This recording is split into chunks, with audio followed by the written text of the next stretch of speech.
हरिः ओम्।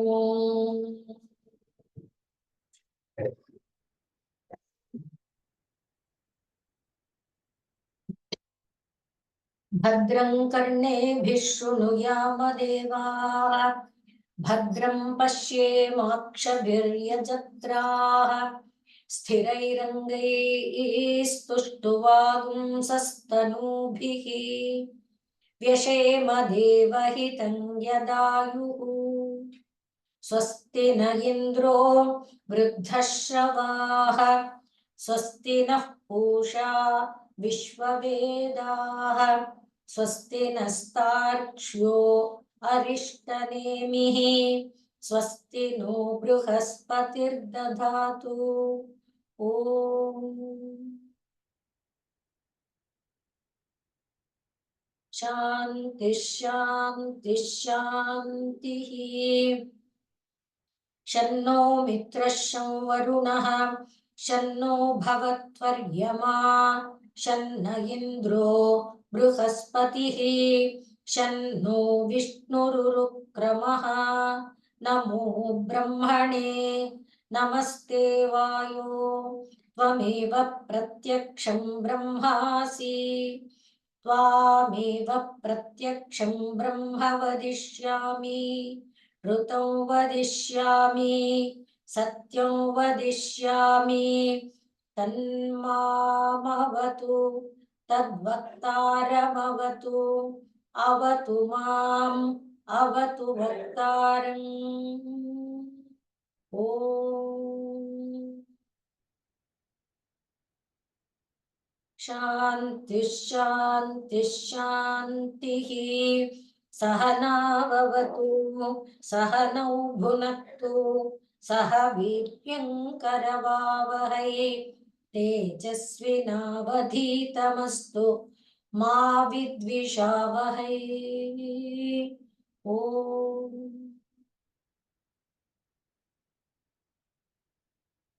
शान्ति शान्ति शान्तिः। एषः देवः प्रदिशोनु सर्वाः, पूर्वोह जातः सवु गर्भे अन्तः, स एव जातः स जनिष्यमाणः, प्रत्यं जनान् तिष्ठति सर्वतोमुखः। ಈಗ ನಾವು 16ನೇ ಮಂತ್ರಕ್ಕೆ ಬಂದಿದ್ದೀವಿ.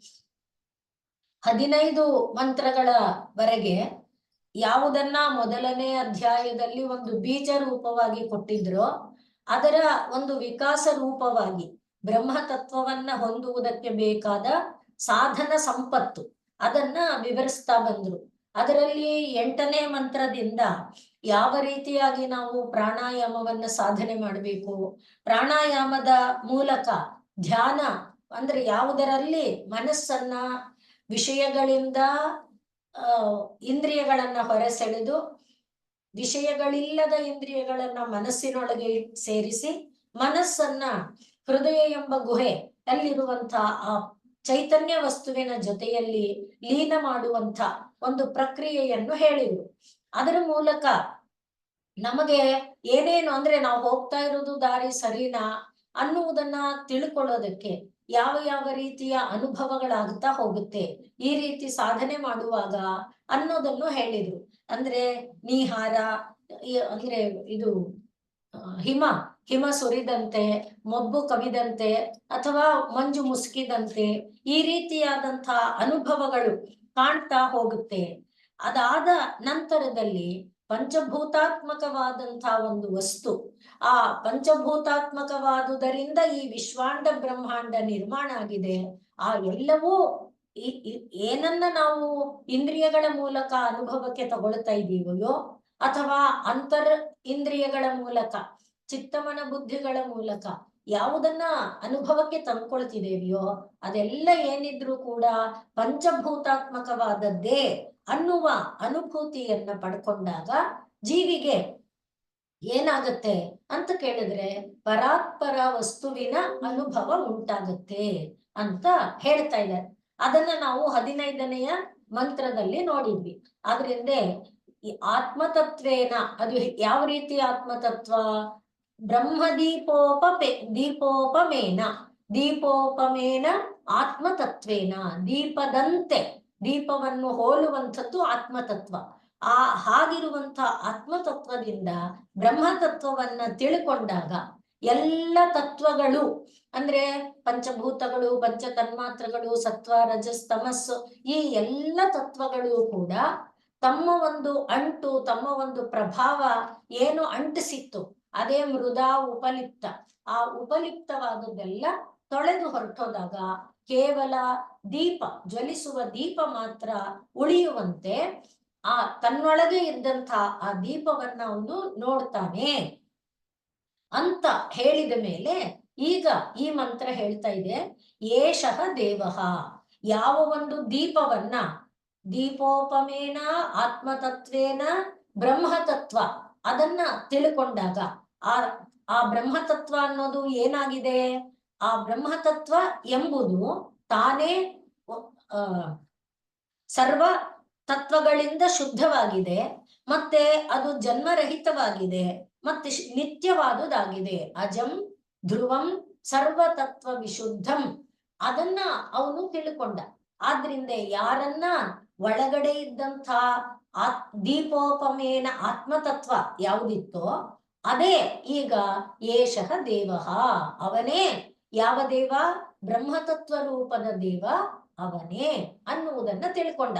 ಏಷಃ ದೇವಃ ಅಥವಾ ಅನ್ನುವ ಜ್ಞಾನ ಅನುಭವಕ್ಕೆ ಬರುತ್ತೆ, ಅನ್ನುವ ಜ್ಞಾನ ಉಂಟಾಗತ್ತೆ. ಅವನು ಆ ದೇವ ಅನ್ನುವವನು ಏನು? ಪ್ರದಿಶಃ ಅನುಸರ್ವಾಹ, ಎಲ್ಲ ದಿಕ್ಕು ಪ್ರದಿಕ್ಕುಗಳು ಅಂದ್ರೆ ದಿಕ್ಕುಗಳು ಅಂತ ಏನಿದೆ, ದಿಕ್ಕು ಅಂದ್ರೆ ಪೂರ್ವ ದಕ್ಷಿಣ ಪಶ್ಚಿಮ ಉತ್ತರ, ಹಾಗೆ ಅನುದಿಕ್ಕು ಅಂತ ಹೇಳಿದ್ರೆ ಆಗ್ನೇಯ ನೈಋತ್ಯ ಈಶಾನ್ಯ ವಾಯುವ್ಯ ಮೇಲೆ ಕೆಳಗೆ, ಹೀಗೆ ಆ ಎಲ್ಲಾ ದಿಕ್ಕುಗಳು ಕೂಡ ಅವನೇ. ಹೇಗೆ ದೀಪದ ಬೆಳಕು ಯಾರನ್ನ ನೋಡ್ತಿದೆ, ಯಾವ ದಿಕ್ಕನ್ನು ನೋಡ್ತಿದೆ ಅಂದ್ರೆ ಎಲ್ಲಾ ದಿಕ್ಕಿಗೂ ಅದರ ಒಂದು ಬೆಳಕು ಪ್ರಸರಿಸ್ತೋ ಆ ರೀತಿಯಲ್ಲಿ ಏಷಃ ದೇವಃ, ಯಾವ ದೇವ ಈ ಪಂಚ ಜ್ಞಾನೇಂದ್ರಿಯ, ಪಂಚ ಕರ್ಮೇಂದ್ರಿಯ, ಪಂಚಭೂತ, ಪಂಚ ತನ್ಮಾತ್ರ, ಸತ್ವ ರಜಸ್ ತಮಸ್ಸು ಇತ್ಯಾದಿ ಮೃತ್ತಿನಿಂದ ಉಪಲಿಪ್ತವಾಗಿದ್ದದ್ದು ಈ ಧ್ಯಾನ, ಧಾರಣ, ಉಪಾಸನ ಮೊದಲಾದ ಸಾಧನೆಗಳ ಮೂಲಕ ಆ ಮೃತ್ತನ್ನ ತೊಳ್ಕೊಳ್ತು.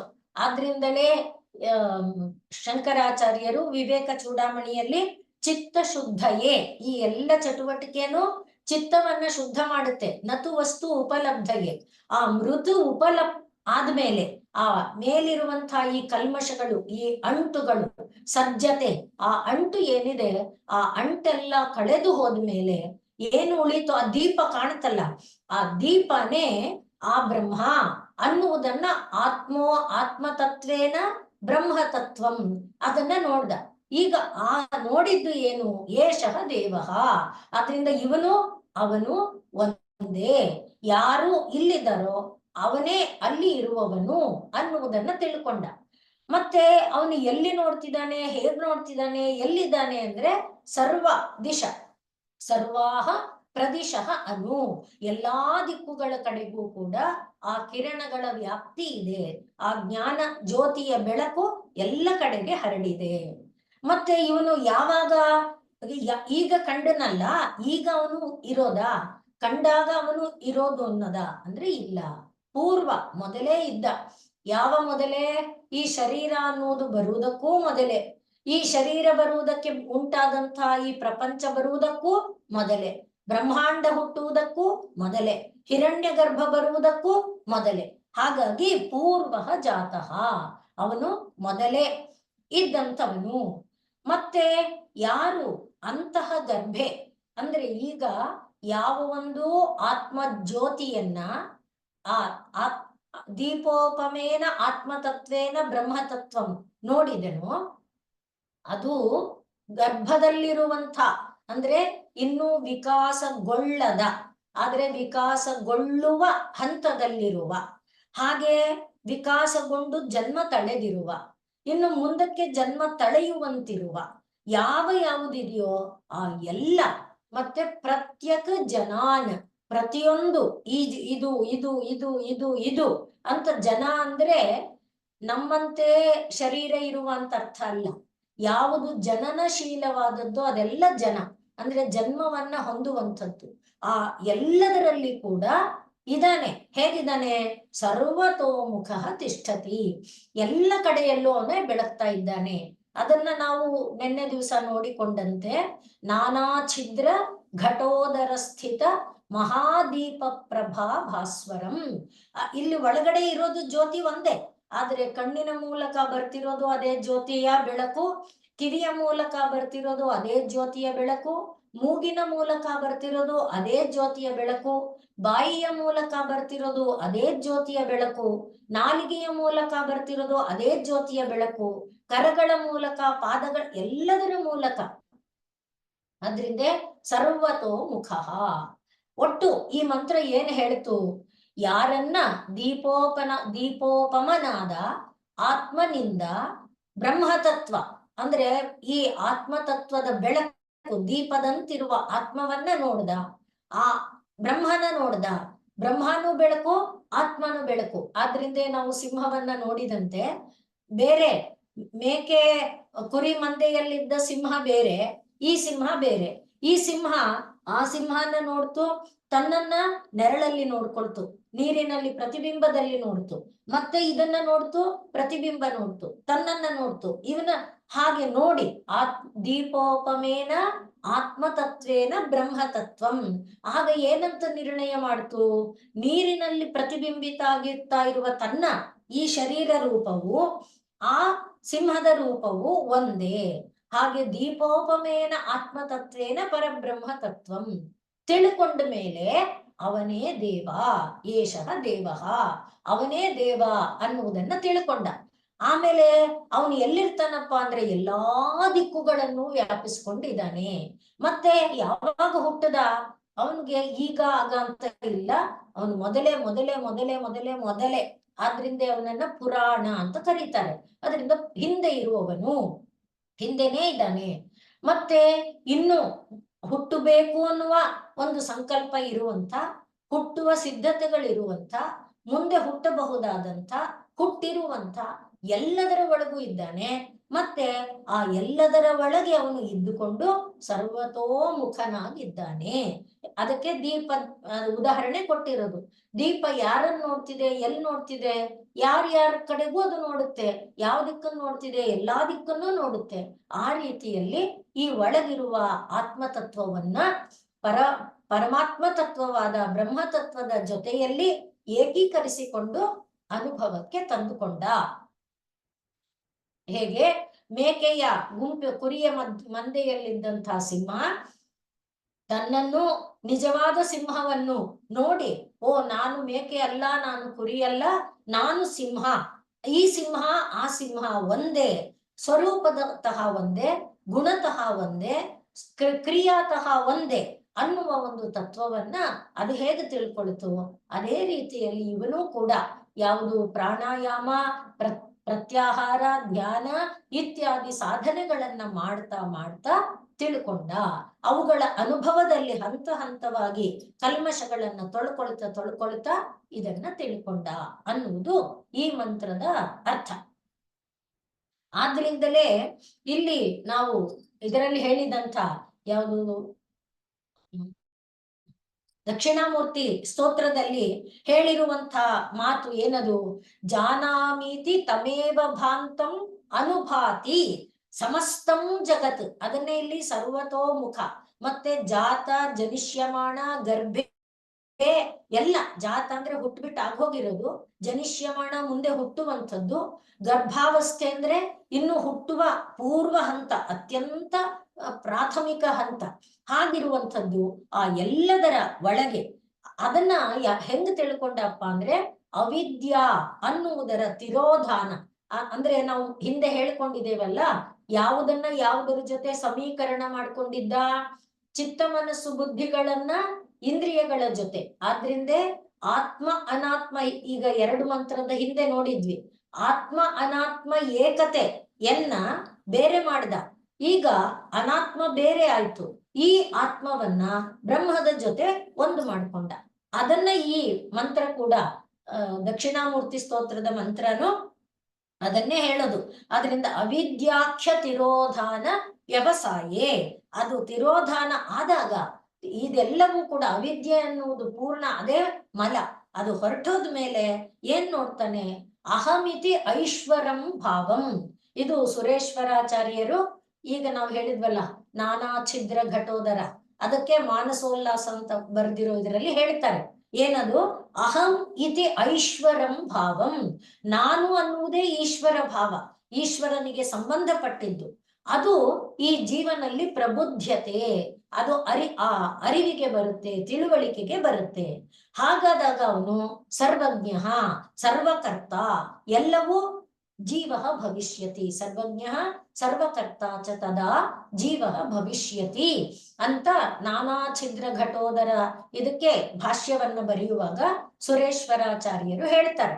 ಹಾಗೆ ಆದ್ರಿಂದ ಈಗ ಈ ಮಂತ್ರ ನಮ್ಗೇನನ್ನ ತಿಳಿಸಿಕೊಟ್ಟಂತಾಯ್ತು, ಆತ್ಮ ಅನ್ನುವುದಕ್ಕೆ ಮುಸುಕಿದ್ದಂತ ಎಲ್ಲ ಮಲಗಳನ್ನ, ಮೊದಲು ವಿಷಯಗಳ ಸೆಳೆತಕ್ಕೆ ಒಳಗಾದ ಇಂದ್ರಿಯ, ವಿಷಯಗಳ ಬಾಗಿಲನ್ನ ಮುಚ್ಚಿ ಆಯ್ತು. ಆದ್ರಿಂದ ಇಂದ್ರಿಯಗಳಿಗೆ ವಿಷಯದ ಕೊಳೆ ಏನ್ ಅಂಟ್ಕೋತಿತ್ತು, ಅದು ಈಗ ಅಂಟು ಬಿಟ್ಟಿರೋದಿದೆ, ಮತ್ತೆ ಹೊಸದಾಗಿ ಅಂಟ್ಕೊಳ್ದೆ ಇರುವಂತೆ ಮಾಡಾಯ್ತು. ಈಗ ಇಂದ್ರಿಯಗಳನ್ನ ಒಳಕ್ಕೆ ಸೆಳೆಕೊಂಡು ಪ್ರಾಣಾಯಾಮ ಇತ್ಯಾದಿಗಳನ್ನ ಮಾಡುವಾಗ ಇಂದ್ರಿಯಗಳಿಗೆ ಅಂಟಿದಂತ ಕೊಳೆಗಳನ್ನು ತೊಳಿತಾ ಬಂದಂತಾಯ್ತು. ಧ್ಯಾನ ಮಾಡ್ತಾ ಹೋಗುವಾಗ ಅದು ಹೇಗೆ ಅಂತ ನಾವು ಧ್ಯಾನ ಅನ್ನುವಾಗ ಏನ್ ಹೇಳ್ಕೊಂಡಿರೋದು, ನಾವು ವಿಷಯಗಳಿಂದ ನಿವೃತ್ತವಾದಂತಹ ಇಂದ್ರಿಯವನ್ನ ಮನಸ್ಸಿನೊಳಗೆ ಸೇರಿಸಿ ಮನಸ್ಸನ್ನ ಹೃದಯದ ಗುಹೆಯೊಳಗಿರುವ ಇದರೊಳಗೆ ಆ ರೀತಿ ಅಲ್ಲಿ ಧ್ಯಾನದಲ್ಲಿ ಸೇರಿಸಿದಾಗ ಮನಸ್ಸಿನಲ್ಲಿರುವಂತಹ ಕೊಳೆನೂ ಕೂಡ ತೊಳ್ಕೊಳ್ತಾ ಬಂತು. ಹಾಗಾದಾಗ ಅದರಿಂದ ನಾನಾ ಛಿದ್ರ ಘಟೋದರ ಸ್ಥಿತ ಮಹಾ ದೀಪ ಪ್ರಭಾ ಭಾಸ್ವರಂ ಅಂತಾನೆ ಅಲ್ಲೂ ದೀಪೋಪಮೇನ ಅದೇ ಇದನ್ನೇ ಕೊಟ್ಟಿದ್ದಾರೆ. ಅದನ್ನ ತಿಳ್ಕೊಂಡಾಗ ದೇಹ ಇಂದ್ರಿಯಾದಿ ಸಂಸರ್ಗ ಇತ್ತು, ಅವೆಲ್ಲ ಏನಾಗಿತ್ತು, ಅದರಿಂದ ಮಲಿನ ಉಂಟಾಗಿತ್ತು, ಆ ಮಲಿನತೆ ಎಲ್ಲ ತೊಳೆದು ಹೋಯ್ತು. ಹಾಗಾದಾಗ ಯಥಾಕಾಶಂ ತಮೋರೂಢಂ, ಆಕಾಶದಲ್ಲಿ ಕತ್ತಲೆ ಈಗ ಆವರಿಸಿದಂತೆ ಈ ಶರೀರದ ಒಳಗೆ ಇದೆಲ್ಲ ಅಂಟ್ಕೊಂಡು ಬಿಟ್ಟಿತ್ತು, ಅದು ಮಲಿನ ಸೇರ್ಕೊಂಡಿತ್ತು. ಯಾವಾಗ ಈ ಒಂದು ಸಾಧನೆಯ ಮೂಲಕ ಮಲಿನತೆಯನ್ನ ತೊಳ್ಕೊಂಡ್ರು ಆಗ ಗೊತ್ತಾಗಿದ್ದೇನು, ಸರ್ವಜ್ಞ ಸರ್ವಕರ್ತ ಸರ್ವವ್ಯಾಪಕ ಸರ್ವ ಸರ್ವ ಸರ್ವ ಅಂತ ಯಾರಿದ್ದಾನೆ, ಅವನು ಇಲ್ಲಿರುವವನು ಒಂದೇ ಅನ್ನುವ ಅನುಭವ ಆಯ್ತು. ಇದು ಈ ಮಂತ್ರದಲ್ಲಿ ನಾವು ನೋಡ್ತಾ ಇರುವಂತ ಅರ್ಥ. ಏಷಃ ಹ, ಏಷಃ ಹ, ಹ ಅನ್ನೋದು ಮುಂದೆ ಇರೋದ್ರಿಂದ ವಿಸರ್ಗ ಲೋಪ ಆಗಿದೆ. ಏಷ ಹ ದೇವಃ, ಇದು ಏಷಃ ದೇವಃ ಅಷ್ಟೇ. ಹ ಅನ್ನುವುದು ಕೆಲವೊಮ್ಮೆ ಅರ್ಥ ಇರುತ್ತೆ, ಕೆಲವೊಮ್ಮೆ ವಿಶೇಷವಾದ ಅರ್ಥ ಏನು ಇರಲ್ಲ. ಅವನು ಏನಾಗಿದ್ದಾನೆ, ಸರ್ವಾಹ ಪ್ರದಿಶಃ ಅನು, ಸರ್ವಾಹ ಪ್ರದಿಶಃ ಅನು, ಎಲ್ಲಾ ದಿಕ್ಕುಗಳ ಒಳಗೆ ಒಳಗೆ ಒಳಗೆ ಅವನೇ ತುಂಬಿಕೊಂಡಿದ್ದಾನೆ. ಯಾವ ಆತ್ಮ ಎಂಬ ದೀಪ ಈ ಒಂದು ಶರೀರ ಎನ್ನುವುದರ ಒಳಗೆ ಸೇರ್ಕೊಂಡಿದ್ದಾನೋ ಅವನೇ ಕಣ್ಣು ಕಿವಿ ಮೂಗು ಇತ್ಯಾದಿ ಎಲ್ಲ ದಿಕ್ಕುಗಳನ್ನ ವ್ಯಾಪಿಸಿಕೊಂಡಿರುವಂತೆ ಈ ಆತ್ಮನೇ, ಈ ದೀಪನೇ ಬ್ರಹ್ಮವಾಗಿ ಎಲ್ಲಾ ದಿಕ್ಕುಗಳನ್ನು ಕೂಡ ವ್ಯಾಪಿಸಿಕೊಂಡಿದ್ದಾನೆ. ಆಮೇಲೆ ಅವನೆಂಥವನು, ಯಾವಾಗ ಹುಟ್ಟಿದ್ದ, ಈಗ ಈ ಎಲ್ಲ ಅನುಭವದಿಂದ ಹುಟ್ಟದ್ನ ಇಲ್ಲ. ಪೂರ್ವ ಜಾತಃ, ಪೂರ್ವೋ ಹ ಇದೆ, ಮತ್ತೆ ಅಲ್ಲೂ ಅಷ್ಟೇ ಮೊದಲೇ ಇದ್ದವನು. ಅವನು ಯಾವಾಗ್ಲೂ ಹುಟ್ಟಿದ ಅನ್ನಕ್ಕೆ ವಿಷಯ ಇಲ್ಲ, ಮೊದಲೇ ಇರುವವನು, ಪುರಾಣ ಯಾವಾಗ್ಲೂ ಇರುವವನು. ಮತ್ತೆ ಅವನೇ ಸವು, ಸ ಅಂದ್ರೆ ಅವನೇ ಅಂತಹ ಗರ್ಭೆ, ಗರ್ಭದೊಳಗೆ ಅಂದಾಗ ನಾವು 2-3 ರೀತಿಯಲ್ಲಿ ಅರ್ಥ ಮಾಡ್ಕೊಳ್ಬಹುದು. ಮೊದಲಿಗೆ ಪರಾತ್ಪರ ವಸ್ತು ತಾನು ವಿಕಾಸಗೊಳ್ಳಬೇಕು ಅಂತ ಸಂಕಲ್ಪ ಮಾಡಿದಾಗ ಏನಾಯ್ತು, ಆ ಸಂಕಲ್ಪದಿಂದ ಉಂಟಾದಂಥ ಪ್ರಕೃತಿ, ಅಂದ್ರೆ ಒಳಗಿದ್ದ ಪ್ರಕೃತಿ ಅವ್ಯಕ್ತವಾಗಿದ್ದದ್ದು ವ್ಯಕ್ತವಾದಾಗ ಆ ಪ್ರಕೃತಿಯಲ್ಲಿ ಉಂಟಾದ ಗೊಂದಲದಿಂದ ಏನು ಸತ್ವರಜಸ್ ತಮಸ್ ಬಂತು, ಸತ್ವದಿಂದ ಮಹತ್ತು, ರಜಸ್ಸಿನಿಂದ ಪಂಚಭೂತಗಳು, ತಮಸ್ಸಿನಿಂದ ಪಂಚ ತನ್ಮಾತ್ರಗಳು, ಈ ಎಲ್ಲ ಬಂದಾಗ ಅದು ಏನು ದೊಡ್ಡದು ಸಣ್ಣದಲ್ಲ, ಆ ದೊಡ್ಡದು ಒಂದು ಅಂಡ ಆಯ್ತಲ್ಲ, ಅದು ಹಿರಣ್ಯ ಗರ್ಭ. ಆದ್ರಿಂದ ಆ ಹಿರಣ್ಯ ಗರ್ಭ ಅಂಡದಲ್ಲೂ ಇದನ್ನೆಲ್ಲ ಗೀತಾಚಾರ್ಯನು ಹೇಳಿದಾನೆ. ಅದೇನ ಇದನ್ನ ಹೇಳ್ಬಿಟ್ಟು ಪಂಚಭೂತಗಳನ್ನ, ಇದನ್ನೇ ಹಿರಣ್ಯ ಗರ್ಭಾಂಡ ತಸ್ಮಿನ್ ಬೀಜಂ ದದಾಮ್ಯಹಂ ಅಂತ ಹೇಳ್ತಾನೆ ಅಲ್ಲಿ. ಆ ರೀತಿ ಆ ಹಿರಣ್ಯ ಗರ್ಭಾಂಡ, ಆ ದೊಡ್ಡ ಹಿರಣ್ಯ ಗರ್ಭ, ಅದರ ಒಳಗೂ ಅವನೇ. ಹಿರಣ್ಯ ಗರ್ಭ ಅಂತ ಅಂಡ ಆಯ್ತಲ್ಲ, ಅದು ಅವನೇ. ಆ ಗರ್ಭ ಒಳಗಡೆ ಇರುವವನು ಅವನೇ. ಅದಾದ ಮೇಲೆ ಅವನೇ ಮುಂದೆ ಏನಾದ? ವಿಶ್ವವಾದ, ಬ್ರಹ್ಮಾಂಡವಾದ. ವಿಶ್ವದಲ್ಲಿ ಖಗೋಲಾತ್ಮಕನಾದ, ಭೂಗೋಲಾತ್ಮಕನಾದ, ಭೂಗೋಳದಲ್ಲಿ ಚರಾಚರಾತ್ಮಕನಾದ. ಹೀಗೆ ಅವನೇ ಜಾತಃ, ಜನ್ಮ ತಳ್ಕೊಳ್ತಾ ಬಂದ. ಮತ್ತೆ ಇನ್ನು ಮುಂದೆ ಜನಿಷ್ಯಮಾಣ, ಏನೇನು ಜನ್ಮ ತಳೆಯುವಂಥದ್ದಿದೆಯೋ ಅದೆಲ್ಲವೂ ಸ ವು ಅವನೇ ಅವನೇ ಅವನೇ, ಅಥವಾ ಸ ಏವ ಅವನೇ ಅವನೇ ಅವನೇ. ಇದು ಯಾರಿಗೆ ಅನುಭವಕ್ಕೆ ಬಂತು? ಯಾರು ಸಾಧನೆ ಮಾಡಿ ತನ್ನಲ್ಲಿದ್ದ ಕೊಳೆನೆಲ್ಲ ತೊಳ್ಕೊಂಡ ಅವನಿಗೆ ಅದು ಅನುಭವಕ್ಕೆ ಬಂತು. ಆಮೇಲೂ ಇನ್ನೇನ್ ತಿಳ್ಕೊಂಡ ಅವನು? ನನ್ನೊಳಗೆ ಇರುವ ಬೆಳಕು ಯಾವುದು? ದೀಪೋಪಮೇನ ಆತ್ಮತತ್ವೇನ, ನಾನು ಮಾತ್ರ ದೀಪ, ನಾನು ಮಾತ್ರ ಜ್ಞಾನಿ, ನಾನು ಮಾತ್ರ ಬೆಳಕು ಇಲ್ಲ. ಪ್ರತ್ಯಕ್ ಜನಾನ್, ಯಾವ ಯಾವುದು ಜನನಶೀಲವಾಗಿದೆಯೋ ಆ ಜನನಶೀಲವಾದ ಎಲ್ಲದರ ಒಳಗೆ ಒಳಗೆ ಒಳಗೆ ಅವನೇ ಇದ್ದಾನೆ. ತಿಷ್ಠತಿ, ಹೇಗಿದ್ದಾನೆ? ಸರ್ವತೋಮುಖ ತಿಷ್ಠತಿ, ಎಲ್ಲಾ ದಿಕ್ಕುಗಳನ್ನ ತುಂಬಿಕೊಂಡು ವ್ಯಾಪಿಸಿಕೊಂಡು ಎಲ್ಲ ದಿಕ್ಕಿಗೆ ತನ್ನದೇ ಆದ ಪ್ರಭಾವವನ್ನ ಬೀರ್ತಾ, ಎಲ್ಲ ದಿಕ್ಕಿಗೆ ತನ್ನದೇ ಬೆಳಕನ್ನ ಕೊಡ್ತಾ, ಅವನೇ ಸತ್ ಚಿತ್ ರೂಪನಾಗಿ ಅವನೇ ಎಲ್ಲವನ್ನ ವ್ಯಾಪಿಸಿಕೊಂಡಿದ್ದಾನೆ. ಆದ್ರಿಂದ ಅಸತ್ಕಲ್ಪೇಶು ಭಾವೇಶು ಜಡೇಶು ಕ್ಷಣನಾಶಿಷು, ಇದೆಲ್ಲ ಸುರೇಶ್ವರಾಚಾರ್ಯರು ಇದಕ್ಕೆ ಕೊಟ್ಟಿರುವ ಇದೇನೆ. ಅಸತ್ ಅಂತ ಯಾವುದು? ಇವೆಲ್ಲ ಯಾವೆಲ್ಲ? ಇಂದ್ರಿಯಗಳು ಇತ್ಯಾದಿ ಎಲ್ಲ. ಅವೆಲ್ಲ ಯಾಕೆಂದ್ರೆ ಕ್ಷಣದಲ್ಲಿನ ಬದಲಾಗ್ತಾ ಬದಲಾಗ್ತಾ ಹೋಗುತ್ತೆ. ಹಾಗಿರುವುದರ ಒಳಗೆ ಅಸ್ತಿತ್ವವನ್ನ ನೋಡ್ದ.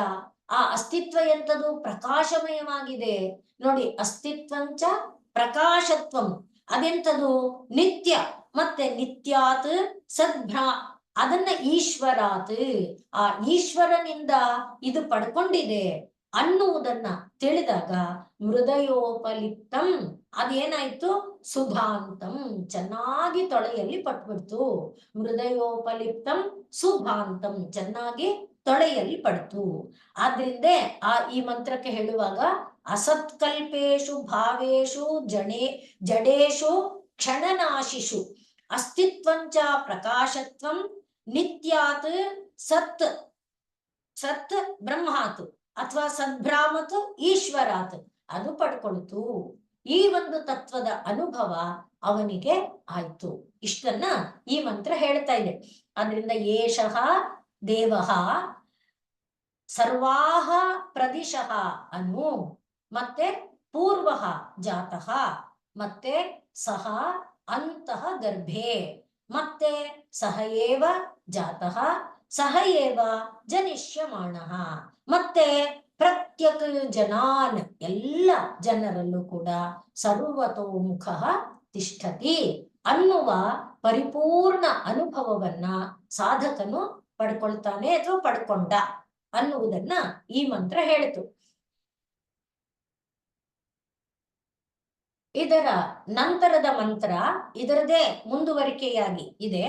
ಯೋ ದೇವಃ ಅಗ್ನೌ, ಯಾರು ಏಷಃ ದೇವಃ ಇದೆಯಲ್ವಾ, ಅದಕ್ಕೆ ಏಷಃ ದೇವಃ ಅನ್ನೋದಕ್ಕೆ ಯೋ ದೇವಃ ಅಗ್ನೌ ಯಹ ಅಪ್ಸು ಯಹ ವಿಶ್ವಂ, ಯೋ ದೇವಃ ಅಗ್ನೌ ಯೋ ಅಪ್ಸು ಯೋ ವಿಶ್ವಂ ಭುವನಂ ಆವಿವೇಶ ಯ ಓಷಧೀಷು ಯೋ ವನಸ್ಪತಿಷು ತಸ್ಮೈ ದೇವಾಯ ನಮೋ ನಮಃ. ಆಗ ಅವನಿಗೆ ಏನು, ಇಲ್ಲಿ ಮೊದಲು ಹೇಳಿದ್ರಲ್ವಾ, ಪ್ರತ್ಯಕ್ ಜನಾನ್, ಇವೆಲ್ಲನೂ ಜನಾನೇ ಅಂದ್ರೆ ಜನನಶೀಲವಾದ್ದೆ. ಹಾಗೆ ಇರುವಂತ ಅಗ್ನಿಯಲ್ಲಿ, ಅಪ್ಸು ನೀರಿನಲ್ಲಿ, ವಿಶ್ವದಲ್ಲಿ ಎಷ್ಟು ಭುವನಗಳಿದೆ? 14 ಭುವನಗಳು. ಆ ಎಲ್ಲದರ ಒಳಗೆ ಆವಿವೇಶ, ತಾನು ಪ್ರವೇಶ ಮಾಡಿದ. ಹಾಗೆ ಪ್ರವೇಶ ಮಾಡಿರುವವನೇ ಓಷಧೀಷು, ಗಿಡಮೂಲಿಕೆಗಳು ಅಂದ್ರೆ ಈ ಯಾವುದು ಧಾನ್ಯ ಎಲ್ಲ ಕೊಡುವಂಥದ್ದು. ವನಸ್ಪತಿಷು ಅಂದ್ರೆ ದೊಡ್ಡ ದೊಡ್ಡ ಮರಗಳು, ಹೂವಾಗದೆ ಹಣ್ಣಾಗಿ ಆಗುವಂತ ಮರಗಳು ಇತ್ಯಾದಿಗಳನ್ನೆಲ್ಲ ವನಸ್ಪತಿಗಳಲ್ಲಿ ಹೇಳ್ತಾರೆ. ಹಾಗಿರುವಂತ ವನಸ್ಪತಿ ರೂಪ ಎಲ್ಲ ಅವನೇ ಆದ. ಅಂತ ಅವನಿಗೆ ಇವನು ಈಗ ನಮಸ್ಕಾರವನ್ನ ಹೇಳ್ಕೊಂಡ. ತಸ್ಮೈ ದೇವಾಯ ನಮೋ ನಮಃ. ಯಾರು ಆತ್ಮ ದೀಪೋಪಮೇನ ಆತ್ಮತತ್ವೇನ ಬ್ರಹ್ಮನಾದದ್ದನ್ನ ಕಂಡನೋ ಅವನೇ ಏನು ಸರ್ವ ದಿಕ್ಕುಗಳನ್ನ ವ್ಯಾಪಿಸಿದವನು, ಪೂರ್ವದಿಂದ ಇರುವಂಥವನು, ಅವನೇ ಜನ್ಮವನ್ನ ತಳೆಯುವ ಸ್ವರೂಪಕ್ಕೆ ಮೊದಲಾದ ಗರ್ಭನು, ಹುಟ್ಟಿದವನು, ಹುಟ್ಟುವವನು ಅವನೇ, ಮತ್ತೆ ಎಲ್ಲ ಒಳಗಿರುವವನು ಅವನೇನು. ಅವನೇ ಏನಾಗಿದ್ದಾನೆ? ಅಪ್ತತ್ವವು ಅವನೇ ಆಗಿದ್ದಾನೆ, ಅವನೇ ಅಗ್ನಿತತ್ವವೂ ಆಗಿದ್ದಾನೆ, ಅವನೇ ವಿಶ್ವತತ್ವವೂ ಆಗಿದ್ದಾನೆ, ಅವನೇ ಎಲ್ಲವನ್ನು ಬೆಳಗುವ, ಸೃಷ್ಟಿ ಸ್ಥಿತಿ ಲಯ ಮೊದಲಾದ ಕ್ರಿಯೆಗಳನ್ನ ಮಾಡುವ ತತ್ವವು ಅಸ್ಥಿ ಮತ್ತು ಪ್ರಕಾಶ ಅನ್ನುವಂಥ ಒಂದು ತತ್ವವು, ಅದೇ ದೇವ ಅನ್ನುವ ಶಬ್ದಕ್ಕಿರುವ ಅರ್ಥಗಳು. ಅಸ್ಥಿ ಮತ್ತು ಪ್ರಕಾಶ ಅನ್ನುವ ಅರ್ಥ, ಹಾಗೆ ಸೃಷ್ಟಿ ಸ್ಥಿತಿ ಲಯ ಅನ್ನುವ ಅರ್ಥ, ಬೆಳಗು ಎಲ್ಲವನ್ನ ಬೆಳಗು ಅನ್ನುವ ಅರ್ಥ, ಕ್ರೀಡಾ ಇತ್ಯಾದಿ ಅನೇಕ ಅರ್ಥ ದೇವ ಶಬ್ದಕ್ಕಿದೆ. ಆ ಎಲ್ಲವೂ ಅವನೇ ಆಗಿದ್ದಾನೆ ಅನ್ನುವುದನ್ನ ಅವನು ತಿಳ್ಕೊಂಡ. ಅವನೇ ಚರಗಳಲ್ಲೂ ಅಚರಗಳಲ್ಲೂ ಗಿಡಮೂಲಿಕೆಗಳಲ್ಲೂ ಅವನೇ ಇದ್ದಾನೆ ಅನ್ನುವ ಅನುಭೂತಿ ಬಂದ ಮೇಲೆ ದೇವರೇ ಅಂತ ನಿನಗೆ ನಮಸ್ಕಾರ. ಇದನ್ನೇ ನಾವು ಇದರಲ್ಲಿ ನೋಡುವಾಗ ಯಸ್ಯೈವ ಸ್ಫುರಣಂ ಸದಾತ್ಮಕಂ ಅಸತ್ಕಲ್ಪಾರ್ಥಕಂ ಭಾಸತೆ ಸಾಕ್ಷಾತ್ ತತ್ವಮಸೀತಿ ವೇದ ವಚಸ ಯೋ ಬೋಧಯತ್ಯಾಶ್ರಿತಾನ್. ಅದನ್ನ ಅಂದ್ರೆ ಇದು ದಕ್ಷಿಣಾಮೂರ್ತಿ ಸ್ತೋತ್ರದ್ದೇ. ಅಲ್ಲಿ ಇರುವಂತಹ ಈ ತತ್ವವನ್ನ ಇವನು ಅನುಭೂತಿಗೆ ತಂದುಕೊಂಡು ಎಲ್ಲೆಲ್ಲೂ ತುಂಬಿರುವವನು ಇವನೇ ಇವನೇ ಅನ್ನುವ ಅನುಭವವನ್ನ ಪಡ್ಕೊಂಡ. ಅದನ್ನೇ ಮತ್ತೆ ಅದೇ ಇದು ಹೇಳುವಾಗ ಯಾವುದು ದಕ್ಷಿಣಾಮೂರ್ತಿ ಸ್ತೋತ್ರ, ಭೂಹು ಭೂರಂಭಾಂಸ್ಯನಿಲೋ ನಲೋಂಬರಮಹರ್ನಾಥೋ ಹಿಮಾಂಶು ಪುಮಾನ್ ಇತ್ಯಾಭಾತಿ ಚರಾಚರಾತ್ಮಕಮಿದಂ ಯಸ್ಯೈವ ಮೂರ್ತ್ಯಷ್ಟಕಂ. ಈಗ ಈ ಮಂತ್ರ ಏನ್ ಹೇಳ್ತು ಅದನ್ನೇ ಇದು ಹೇಳ್ತಾ ಇದೆ. ಏನು? ಭೂಹು ಅಂಬ ನೀರು, ಮತ್ತೆ ಅನಲಹ ಗಾಳಿ, ಅನಲಹ ಬೆಂಕಿ, ಅನಿಲಹ ಗಾಳಿ, ಹಾಗೆ ಅಂಬರ ಆಕಾಶ, ಮತ್ತೆ ಮಹತ್ ತತ್ವ, ಈ ಎಲ್ಲದರ ಜೊತೆಯಲ್ಲಿ ಅಹರ್ನಾಥ ಅಂದ್ರೆ ಸೂರ್ಯ, ಹಿಮಾಂಶು ಚಂದ್ರ, ಈ ಪುಮಾನ್ ಅಂದ್ರೆ ಆತ್ಮ ಚೈತನ್ಯ, ಈ ಎಲ್ಲಾ ರೂಪದಲ್ಲೂ ಅವನೇ ಇದ್ದಾನೆ. ಆದ್ರಿಂದ ಚರಾಚರಾತ್ಮಕ, ಮತ್ತೆ ಔಷಧಿ ವನಸ್ಪತಿ ಅಂತ ಅಲ್ಲೇನ್ ಹೇಳ್ತು, ಆ ಚರಾಚರಾತ್ಮಕವಾಗಿರುವಂತ ಎಲ್ಲ ರೂಪನು ಕೂಡ ಅವನೇ ಆಗಿದ್ದಾನೆ. ಮತ್ತೆ ನಾನ್ಯತ್ ಕಿಂಚನ ವಿದ್ಯತೆ ವಿಮೃಶತಾಂ. ಎಷ್ಟು ಹುಡುಕಿದ್ರು, ಎಷ್ಟು ಯೋಚನೆ ಮಾಡಿದ್ರು, ಏನು ಮಾಡಿದ್ರು ಬೇರೆ ಏನು ಕಾಣಲ್ಲ, ಅವನೇ ಅವನೇ ಅವನೇ ಅನ್ನೋದೇ ಕಾಣುತ್ತೆ. ಹಾಗಿರುವಂಥ ಯಸ್ಮಾತ್ ಪರಸ್ಮಾತ್ ವಿಭೋ ತಸ್ಮೈ ಶ್ರೀ ಗುರುಮೂರ್ತಯೇ ನಮ ಇದಂ ಅನ್ನೋದನ್ನ ಅಲ್ಲಿ ಏನ್ ಹೇಳಿದ್ದಾರೆ, ಈ ಮಂತ್ರ ಅದನ್ನೇ ಹೇಳ್ತಾ ಇದೆ. ಆದ್ರಿಂದ ಪರಾತ್ಪರ ವಸ್ತು ಮೊದಲಿಗೆ ಏನಾಯ್ತು, ದೊಡ್ಡ ಹಿರಣ್ಯ ಗರ್ಭಾಂಡ ಆದ್ಮೇಲೆ ಹಿರಣ್ಯ ಗರ್ಭಾಂಡ ಹೋಳಾಯ್ತು ಎರಡು, ಅದರಲ್ಲಿ ಕೆಳಗಿನಿಂದ ಇದರವರೆಗೆ ಬೆಳೆದಂತ ಒಂದು ವಿರಾಟ್ ಶರೀರ. ಅದನ್ನೇ ಈ ಮಂತ್ರಕ್ಕೆ ಸುರೇಶ್ವರಾಚಾರ್ಯರು ಅರ್ಥ ಹೇಳುವಾಗ ವಿರಾಟ್ ಶರೀರೇ ಬ್ರಹ್ಮಾಂಡೇ, ಹಾಗೆ ಪ್ರಾಣಿನಾಮಪಿ ವಿಗ್ರಹೇ, ಯಾವ ಯಾವ ಜೀವಗಳ ಶರೀರ ರೂಪಗಳಿದೆಯೋ, ಮತ್ತೆ ಷಟ್ತ್ರಿಂಶತ್ ತತ್ವ 36 ತತ್ವಗಳ ರೂಪದಲ್ಲಿ ಏನು ವಿಕಾಸಗೊಂಡಿದೆಯೋ ಸರ್ವತ್ರ ಆ ಎಲ್ಲ ಜಾಗದಲ್ಲಿ ಇವನೇ ಇವನೇ ಇವನೇ. ಆದ್ರಿಂದ ಜನಾನ್ ಪ್ರತ್ಯಗ ಜನಾನ್ ತಿಷ್ಠತಿ, ಈ ರೀತಿಯಾದಂತಹ ಒಂದು ಅನುಭವವನ್ನ ಅನುಭವಿ ಪಡ್ಕೊಳ್ತಾನೆ. ಇದು ಅನುಭವ ಗೋಚರ. ಮಾತಿಗೆ ನಿಲುಕೋದು. ನಿಜವಾಗಿ ಹೇಳುವಾಗ ನೀಹಾರ ಇತ್ಯಾದಿ ಅನುಭವಗಳೇ ಅದು ಕೇವಲ ಅನುಭವ. ನಮ್ಗೀಗಾಯ್ತು ಅಂತ ಒಬ್ಬ ಹೇಳ್ಕೊಂಡ್ರೆ ನನ್ಗೀಗಾಗ್ಲಿಲ್ವಲ್ಲ ಅಂತ ಇನ್ನೊಬ್ಬ ನೋಡ್ಕೊಳ್ಬೇಕಿಲ್ಲ. ಒಬ್ಬೊಬ್ಬನ ಅನುಭವ ಒಂದೊಂದು ತರಹ ಇರುತ್ತೆ. ಮತ್ತೆ ಅವನಿಗಾದ ರೀತಿನಲ್ಲೇ ನನ್ನದು ಅಂತ ಇಲ್ಲ. ಆದರೆ ಒಟ್ಟಿನಲ್ಲಿ ತತ್ವ ತಿಳಿಯೋದು ಯಾವಾಗ? ಈ ದೀಪೋಪಮವಾದ ಆತ್ಮತತ್ವ, ಬ್ರಹ್ಮತತ್ವ ಅದರ ಒಂದು ಅರಿವು ಬಂದಾಗ ಈ ಎಲ್ಲವೂ ಕೂಡ ಒಂದೇ ಒಂದೇ ಒಂದೇ. ದಿಕ್ಕುಗಳು ಒಂದೇ, ದಿಕ್ಕುಗಳನ್ನ ವ್ಯಾಪಿಸಿಕೊಂಡಿರುವಂತಹ ತತ್ವಗಳು ಒಂದೇ, ದಿಕ್ಕುಗಳಲ್ಲಿ ಇರುವಂತಹ ಜೀವಕೋಟಿಗಳು ಒಂದೇ. ಆ ಎಲ್ಲದರ ಒಳಗೆ ಒಳಗೆ ಇರುವವನು ಒಂದೇ ಒಂದೇ ಒಂದೇ ಅನ್ನುವಂಥ ಒಂದು ಮಾತು ಅರಿವಾಗತ್ತೆ. ಹಾಗಾದ್ರಿಂದನೇ ಅವನೇನಂದ, ತಸ್ಮೈ ದೇವಾಯ ನಮೋ ನಮಃ. ನಮಃ ಅನ್ನುವುದಕ್ಕೆ ಆಚಾರ್ಯರುಗಳು ಹೇಳುವಾಗ ಇಲ್ಲಿವರೆಗೆ ಏನ್ ಅನ್ಕೊಂಡಿದ್ದ ಇವನು? ಮಮ ಮಮ ಮಮ ಅನ್ಕೊಂಡಿದ್ದ. ನ ಮಮ ನ ಮಮ ಅದೇ ನಮ ಅಂತ. ಆದ್ರಿಂದ ಈಗ ಅವನಿಗೆ ಗೊತ್ತಾಯ್ತು, ಇಲ್ಲ ಇಲ್ಲ ಕಣ್ಣು ನಾನಲ್ಲ, ಕಣ್ಣು ತೇಜಸ್ ತತ್ವಕ್ಕೆ ಸೇರಿದ್ದು, ಇಲ್ಲ ಇಲ್ಲ ಕಿವಿ ನಾನಲ್ಲ, ಕಿವಿ ಇದು ಶಬ್ದ ತತ್ವಕ್ಕೆ ಸೇರಿದ್ದು, ನಾನು ಮೂಗು, ನನ್ನದು ಮೂಗು, ಇಲ್ಲ ಇಲ್ಲ ಮೂಗು ಎಂಬುದು ಪೃಥ್ವಿ ತತ್ವಕ್ಕೆ ಸೇರಿದ್ದು. ಹೀಗೆ ಅವನಿಗೆ ಅದೆಲ್ಲ ಅರಿವಾಗ್ತಾ ಬಂತು. ಆದ್ರಿಂದ ನಾನ್ ಮಮ ಮಮ ಅಂತ ಏನ್ ಅನ್ಕೊಂಡಿದ್ದ ಇಲ್ಲಿಯವರೆಗೆ, ಆ ಮಮಕಾರ ಹೋಗಿ ನ ಮಮ ಅನ್ನುವ ಅರಿವು ಬಂತು. ಅದೇ ನಮಃ ಅನ್ನುವುದಾಗಿ ಆಚಾರ್ಯರು ತಸ್ಮೈ ದೇವಾಯ ನಮೋ ನಮಃ ಈ ರೀತಿ ವಿಚಾರನ ಮನಸ್ಸಲ್ಲಿ ಇಟ್ಕೊಂಡೆ ಶ್ರೀರಾಮಕೃಷ್ಣ ಪರಮಹಂಸರು ಕೊಟ್ಟಿರುವಂತಹ ಪ್ರಸಿದ್ಧವಾದ ಉದಾಹರಣೆ ಅದೇನದು, ಎಲ್ಲ ಈಗ ಇಲ್ಲಿ ಹೇಳಿದಂತೆ ಏಷಃ ದೇವಃ ಪ್ರದಿಶಃ ಅನು ಅಂದ್ರೆ ದಿಶಃ ಅನುದಿಶಃ ಎಲ್ಲ ಇವನೇ ಚರ ಇವನೇ ಅಚರ ಇವನೇ ಅಂದ್ರೆ ಆಗ ಬದುಕಿನ ಸ್ವರೂಪ ಹೇಗಿರ್ಬೇಕು? ಅದಕ್ಕೆ ಶ್ರೀರಾಮಕೃಷ್ಣ ಪರಮಹಂಸರು ಕೊಟ್ಟ ಉದಾಹರಣೆ ಏನು? ಗುರುವಿನ ಮಾತನ್ನ ಕೇಳಿಕೊಂಡು ಒಬ್ಬ ಶಿಷ್ಯ ಹೊರಟಲ್ಲ ದಾರಿನಲ್ಲಿ, ಕಾಡಿನಲ್ಲಿ ಅಥವಾ ಒಂದು ದಾರಿಯಲ್ಲಿ ಹೋಗ್ತಾ ಇರುವಾಗ ಬೇರೆ ಹುಡುಗರು ಇದ್ದಾರೆ ಅವನ ಜೊತೆಲೆ. ಆ ಆನೆ ಮೇಲೆ ಕುಳಿತಿದ್ದ ಒಬ್ಬ ಮಾವುಟಿಗ ಕೂಗ್ಕೊತಿದ್ದಾನೆ, ಆನೆಗೆ ಮತ್ತೇರಿದೆ, ದೂರ ಹೋಗಿ ಅಂತ. ಎಲ್ಲ ಹುಡುಗರು ಓಡ್ ಹೋದ್ರು, ಇವನನ್ನು ಬಾರೋ ಬಾರೋ ಅಂತ ಕರೆದ್ರು. ಆದ್ರೆ ಇವನು ಹೋಗ್ಲಿಲ್ಲ. ಯಾಕೆ? ಗುರುಗಳು ಹೇಳಿದ್ದಾರೆ ಆನೆ ಎಲ್ಲ ಬ್ರಹ್ಮ, ಆದ್ರಿಂದ ಆನೆ ಬ್ರಹ್ಮ ಅಲ್ವಾ, ನಂಗೇನ್ ಮಾಡುತ್ತೆ, ನಾನ್ ಬ್ರಹ್ಮ ಅಲ್ವಾ, ನಂಗೇನ್ ಮಾಡುತ್ತೆ ಅಂತ ಅವನು ಬ್ರಹ್ಮನಿಗೇನ್ ಮಾಡ್ತಾನೆ, ಅಗ್ನಿನ್ ಸುಡುತ್ತಾ ಅಂತ ಯೋಚನೆ ಮಾಡ್ಕೊಂಡು ನಿಂತ್ಕೊಂಡ. ಆನೆ ಏನ್ ಮಾಡ್ತು, ಅವ್ನು ಮಾವುಟಿಗ ಕೂಗ್ಕೊತಾನೆ ಇದ್ದಾನೆ, ನಿಯಂತ್ರಣ ಮಾಡಕ್ ಆಗ್ತಿಲ್ಲ. ದೂರ ಹೋಗಪ್ಪ ಅಂತಿದ್ರೆ ಹೋಗದೆ ಇದ್ದಾಗ ಅವನನ್ನ ಸೊಂಡ್ಲಲ್ಲಿ ಸುತ್ತಕೊಂಡು ಆನೆ ಎಸಿತು, ಹೋಯ್ತು ಮುಂದಕ್ಕೆ. ಅವನೆಲ್ಲೋ ಪೊದೆಯಲ್ಲಿ ಬಿದ್ದ. ಅವನ ಜೊತೆ ಶಿಷ್ಯರೆಲ್ಲರೂ ಕೂಡ ನೋಡಿ ಓಡಿ ಹೋದ್ರು ಗುರುಗಳ ಹತ್ರ. ಗುರುಗಳೇ ಈ ತರ ಆಗೋಯ್ತು. ಗುರುಗಳು ಓಡಿ ಬಂದ್ರು, ಆ ಹುಡುಗನನ್ನ ಮುಳ್ಳಿನ ಪೊದೆನೋ ಯಾವ್ದೋ ಪೊದೆಯಿಂದ ಮೇಲೆತ್ತಿದ್ರು, ಅವನಿಗೆ ಶೈತ್ಯೋಪಚಾರ ಮಾಡಿದ್ರು. ಭಯದಿಂದ ಅರ್ಧ, ಆನೆ ಸುತ್ತಿದ್ರಿಂದ ಇನ್ನರ್ಧ ಜ್ಞಾನಹೀನನಾಗಿದ್ದಾನೆ. ಶೈತ್ಯೋಪಚಾರ ಮಾಡಿ ಜ್ಞಾನ ಬಂತು, ಎಲ್ಲ ಆಗಿ ಅವನಿಗೆ ಶಕ್ತಿ ಎಲ್ಲ ಬಂದ ಮೇಲೆ ಗುರುಗಳು ಕೇಳಿದ್ರು, ಯಾಕಪ್ಪ ಈ ತರ ಮಾಡಿದೆ? ಎಲ್ಲ ಹುಡುಗರು ಓಡಿ ತಪ್ಪಿಸ್ಕೊಂಡ್ರಲ್ವಾ, ನೀನ್ ಯಾಕೆ ಹೋಗ್ಲಿಲ್ಲ?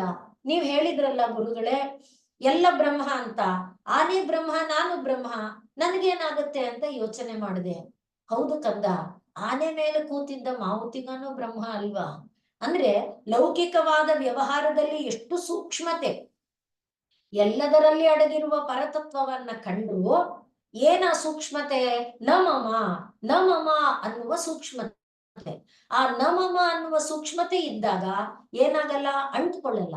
ಮಮ ಅಂತಿದ್ದಾಗ ಭದ್ರವಾಗಿ ಅಂಟ್ಕೊಳ್ಳುತ್ತೆ. ಮೃದೋಪಲಿಪ್ತಂ ತರ ಎಷ್ಟು ತೊಳೆದ್ರು ಹೋಗಲ್ಲ.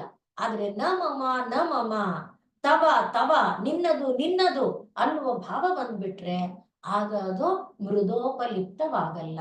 ಆ ಸೂಕ್ಷ್ಮವನ್ನ ಇಲ್ಲಿ ತೋರಿಸ್ಕೊಡ್ತಾ ಇದ್ದಾರೆ. ಆದ್ರಿಂದ ಎಲ್ಲಾ ದೇವರೇ ಅಂತ ಅನ್ಕೊಂಡು ಬದುಕೋದ್ ಹೇಗೆ, ತಿನ್ನೋದೇನನ್ನ, ನೋಡೋದೇನನ್ನ ಅಂದ್ರೆ ಆ ರೀತಿ ಭಾವ ಅಲ್ಲ. ಗೀತಾಚಾರ್ಯ ಅನೇಕ ಜಾಗದಲ್ಲಿ ಹೇಳಿರುವಂತೆ ಮನ್ಮನಾಭವ ಮದ್ಭಕ್ತ ಮದ್ಯಾಜಿ ಮಾನ್ ಕುರು ಅಂತ ಹೇಳ್ತಾನೆ. ಯದ್ಕರೋಷಿ ಯದಶ್ನಾಸಿ ಅಂತಾನೆ.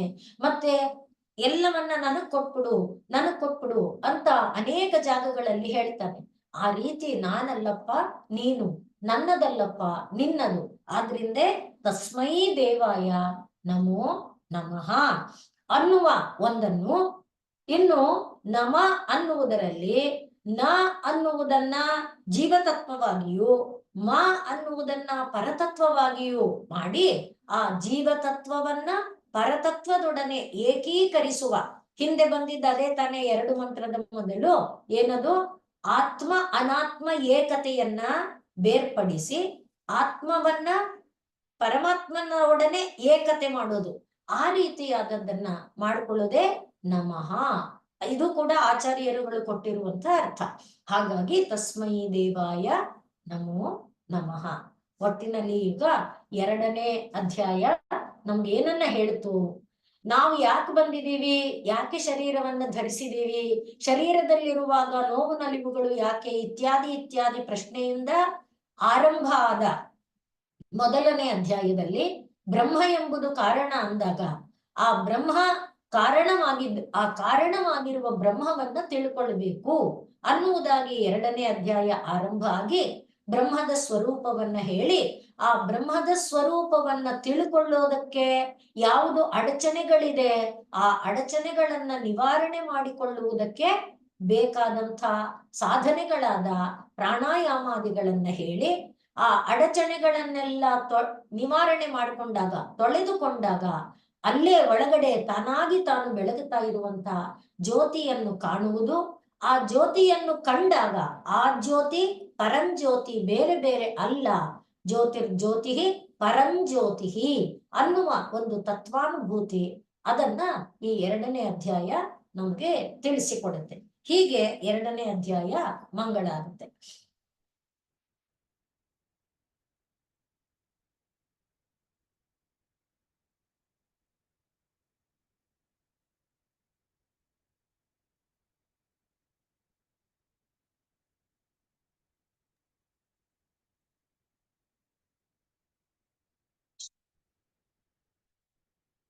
ಮೇಡಮ್, ಇಲ್ಲಿ ತನಕ ಹ ಪರಬ್ರಹ್ಮ ಆತ್ಮ ತನ್ನ ಆತ್ಮ ಸ್ವರೂಪ ತಿಳಿದು ಪರಬ್ರಹ್ಮ ತಿಳಿಯಬೇಕು ದೀಪ ಜ್ಯೋತಿಯಿಂದ ಅಂತ ಹೇಳ್ಕೊಂಬಂದ್ರು.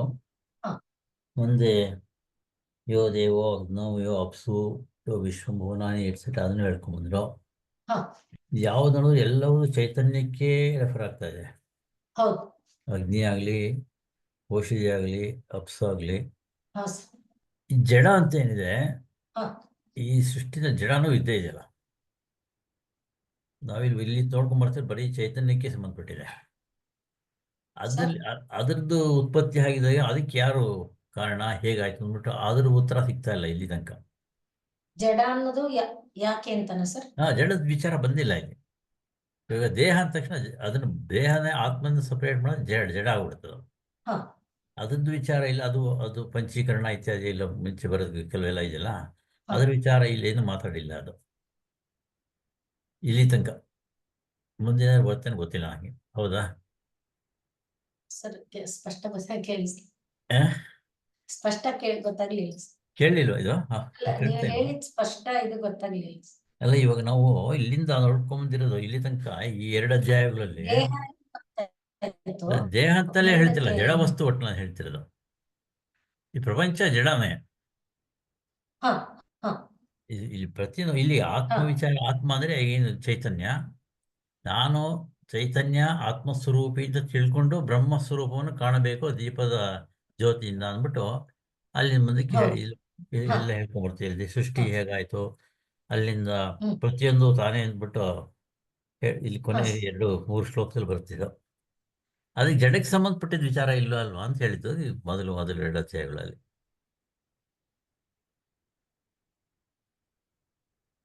ಜಡಕ್ಕೆ ಸಂಬಂಧಪಟ್ಟ ಸೃಷ್ಟಿ 2 ಇರ್ಬೇಕಲ್ಲ, ಜಡ ಚೈತನ್ಯ 2 ಇರ್ಬೇಕು. ಇವಾಗ ಜಗತ್ ತಗೊಂಡ್ರೆ, ವಿಶ್ವ ತಗೊಂಡ್ರೆ 2 ಇರುತ್ತಲ್ಲಿ. ಇಲ್ಲಿ ಇದು ಮಾಡ್ತಾ ಉದ್ದಕ್ಕೆ ಹೇಳ್ಕೊಂಡ್ರೆ ಚೈತನ್ಯ ವಿಚಾರ ಮಾತ್ರ. ಆದ್ರೆ ಇಲ್ಲ ಸರ್, ಅಂದ್ರೆ ಚೈತನ್ಯ ಅದಕ್ಕೆ ಈಗ ಸರ್ವ ದಿಶೋ ಅನ್ನೋ ಇದೆಯಲ್ವಾ, ದಿಕ್ಕನ್ನೋದು ಜಡವಾಗಿದ್ರು ಇದು ಅದರ ಒಳಗೆ ಪ್ರವೇಶ ಮಾಡ್ಕೊಂಡೇ ಇರುತ್ತಲ್ಲ, ಆದ್ರಿಂದ ಅದು ಚೈತನ್ಯ. ವೇದಾಂತದ ಹಿನ್ನೆಲೆಯಲ್ಲಿ ಯಾವುದು ಚೈತನ್ಯ ರಹಿತವಾದದ್ದು ಇಲ್ಲ ಸರ್. ಯಾವ ದರ್ಶನದಲ್ಲೂ ಅದನ್ನ ಹೇಳಲ್ಲ. ಪ್ರತಿಯೊಂದು ಕೂಡ ಚೈತನ್ಯನೇ. ಒಂದು ಕಲ್ಲು ಮಣ್ಣಿನ ಅಣು ಕೂಡ ಚೈತನ್ಯ ಅಂತಾನೆ ಹೇಳುದು. ಹಾಗಾದ್ರೆ ಜಡಕ್ಕೂ ಚೈತನ್ಯ ಎಲ್ಲಿ ವ್ಯತ್ಯಾಸ ತರ್ತೀವಿ ನಾವು ಹಾಗಾದ್ರೆ? ಎಲ್ಲ ಜಡ ಇರ್ಲೇಬೇಕು. ಅನ್ನುವಾಗ ಹಾ ಎಲ್ಲಿ ಈ ಮಮ ಅಂದ್ರೆ ಈ ಚೈತನ್ಯದ ಅನುಭೂತಿ ಇರಲ್ಲ. ಅಂದ್ರೆ ಅಲ್ಲಿ ಗಾಢವಾದಂತ ಒಂದು ಪರದೆ, ದಪ್ಪ ಪರದೆ ಇರುತ್ತೆ. ಹ್ಮ್ ಅಂತ ಜಾಗದಲ್ಲಿ ಜಡ. ಇದನ್ನ ದರ್ಶನಗಳು ವಿಭಾಗ ಮಾಡುವಾಗ ಈ ತಮೋ ಈ ಸತ್ವರಜಸ್ ತಮಸ್ಸುಗಳ ಪರ್ಮ್ಯುಟೇಷನ್ ಕಾಂಬಿನೇಷನ್ ತಾನೇ ಜೀವ ಜಡ ಇದರಲ್ಲಿ ಇರೋದು. ಹ್ಮ್ ಹಾಗಾಗುವಾಗ ಅತಿಯಾದ ತಮಸ್ಸಿರೋದನ್ನ ಜಡ, ಅದರಲ್ಲಿ ಸ್ವಲ್ಪ ತೆಳು ಇದ್ರೆ ಹಾಗೆ ವಿಭಾಗ ಮಾಡ್ತಾ ಬರ್ತಾರೆ. ಆದ್ರಿಂದ ಜಡ ಅಂದಾಗ ತಾಮಸಿಕ ತಮಸ್ಸಿನ ಅತ್ಯಧಿಕವಾದ ಅಭಿವ್ಯಕ್ತಿ. ಆದ್ರೆ ತಮಸ್ಸಾಗ್ಲಿ ಯಾವುದೇ ಆಗ್ಲಿ ಅಭಿವ್ಯಕ್ತಿ ಅಂತ ಆಗ್ಬೇಕಾದ್ರೆ ಚೈತನ್ಯ ಬೇಕೇ ಬೇಕಾನೆ. ಹಾಗಾದ್ರೆ ಜಡ ಅಂತಂದ್ರೆ ಇವಾಗ ಯಾವುದು ಒಂದು ವಸ್ತು ಇದೆ, ಒಂದು ಬಂಡೆ ಇದ್ದಲ್ಲೇ ತಗೊಳ್ಳೋಣ, ಬೆಟ್ಟ ಗುಡ್ಡಗಳು. ಹ ಬೆಟ್ಟ ಗುಡ್ಡಗಳಲ್ಲಿ ವಿಕಾಸವಾಗತಕ್ಕಂಥ ಶಕ್ತಿ ಇರೋದಿಲ್ಲ. ಇಲ್ಲ ಸರ್. ಎಲ್ಲಿದೆ ಕಲ್ಲಲ್ಲಿ? ಇವಾಗ ಕಲ್ಲು ಇಟ್ಕೊಂಡು ಹಾಗೆ ಇರುತ್ತೆ, ಅದು ವಿಕಾಸ ಆಗೋದಿಲ್ಲ. ಅದನ್ನ ಒಂದು ಎರಡಾಗಿ ಆಗುತ್ತೆ. ಸಾಧ್ಯವಿಲ್ಲ. ಅದು ಎರಡು ಇಲ್ಲ ಚೂರ ಸರ್. ಆಗುತ್ತೆ ಅಷ್ಟೇ. ಹ? 1 ರಿಂದ 4 ಇವಾಗ ಒಂದು ಸಸ್ಯ ಇಲ್ಲ ತಗೊಂಡು ಸರ್, ಬೀಜ ತಗೊಂಡ್ರೆ ಕಲ್ಲು ಕೂಡ ಬೆಳೆಯುತ್ತೆ ಅಂತ ನಮ್ಮ ಈ ಶಾಸ್ತ್ರಗಳು ಹೇಳುತ್ತೆ. ನನಗದ್ರ ವಿಷಯ ಗೊತ್ತಿಲ್ಲ. ಇಲ್ಲಿ ಒಂದು ನೋಡಿ, ಶಾಸ್ತ್ರಗಳು ನಾನು ಹೇಳುತ್ತೆ. ಹೇಳಿದ ಸಿಂಪಲ್ ಎಕ್ಸಾಂಪಲ್ ಮೇಡಮ್. ಹ. ಒಂದು ಯಾವ್ದಾದ್ರು ಒಂದು ಬೀಜ ತಗೊಳ್ಳೋಣ. ಹ್ಮ್ ಬೀಜ ಭೂಮಿಗೆ ಹಾಕಿದ್ರೆ ಅದು ಚಿಕ್ಕದು ಗಿಡ ಆಗುತ್ತೆ.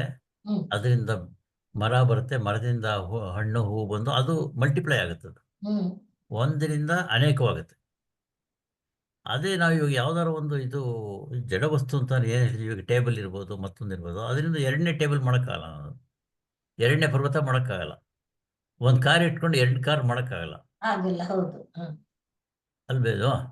ಅದೇ ಅಂದರೆ ಅರ್ಥ. ಯಾವುದು ವಿಕಾಸ ರಹಿತವಾಗಿ ವಿಕಾಸಕ್ಕೆ ಇಲ್ಲ, ವಿಕಾಸನ ರೂಪ ಇಲ್ಲ ಅದರಲ್ಲಿ, ಸ್ವರೂಪ ಇಲ್ಲ ಅದರಲ್ಲಿ, ಅದನ್ನು ಜಡ ಅಂತಾರೆ ಹೇಳಿದ್ದು.